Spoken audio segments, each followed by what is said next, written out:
Hi, I'm Chris Sangster, and welcome back to the studio. Today I want to tell you 5 ways to produce your music faster.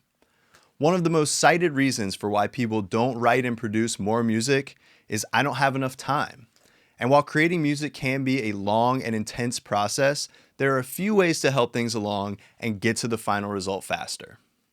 Number 1, good musicianship. The most important but frequently overlooked part of producing music quickly is being a good musician. There's so many tools these days that take the burden off of the player, but I would encourage you to not rely so heavily on these tools. Nothing will get your ideas from your head onto the record faster than being good at whatever instrument you're playing. Whether you write, produce, or perform, music is your craft, and you owe it to yourself to hone that craft. So what does that mean? Practice. That is the only way to get better. It's not about talent, it's not about innate ability, it's about practice. So set aside some time each and every day to practice your instrument. It's the best investment you can make in your music. Number 2, a clear vision.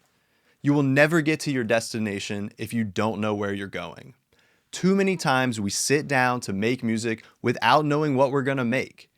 And while this unencumbered form of creativity certainly has its value, it is going to be a much longer process than sitting down with a clear vision for your song. So take some time before you open the session and ask yourself, what kind of song do I want to make? What genre? What tempo? What feeling do I want to impart to the listener? And what tools do I need to get this idea across?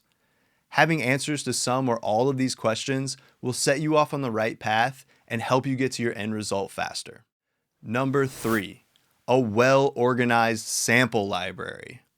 Organization is key to productivity in all areas of life, and music production is certainly no different.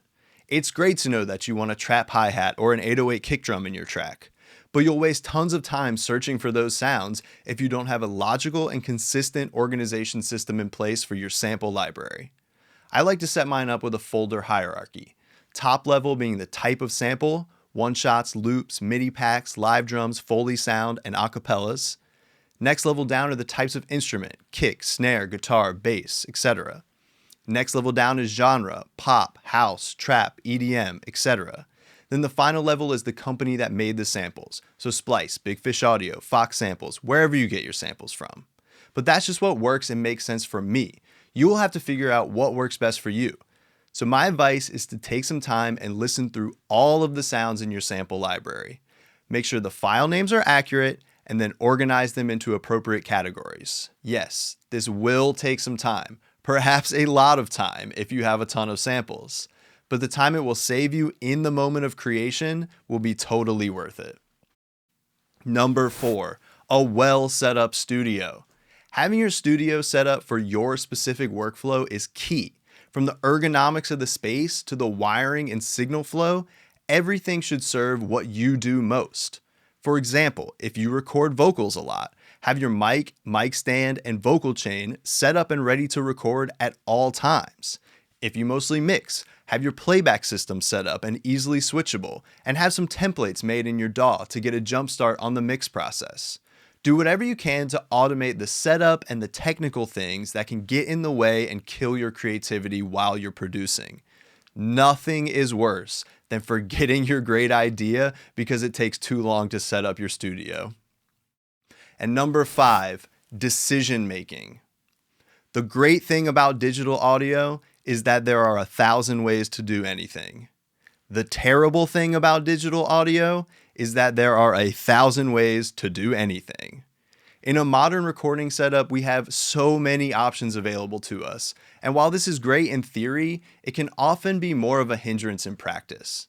Hands up if you've spent hours auditioning synth sounds only to use the first one you tried. Yep.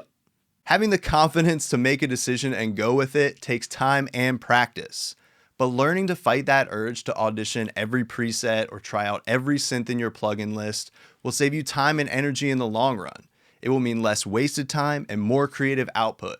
Plus, once you commit to a sound, you'll quickly forget about the list of things you didn't listen to. And remember, if it sounds good, it is good. So there we go. Those are my top 5 tips to help you be faster and more productive while making music. Do you have any tips for saving time in the studio? Share them in the comments below. I would love to hear them. Please like, share, and subscribe, and I'll see you at the studio next time. Thanks.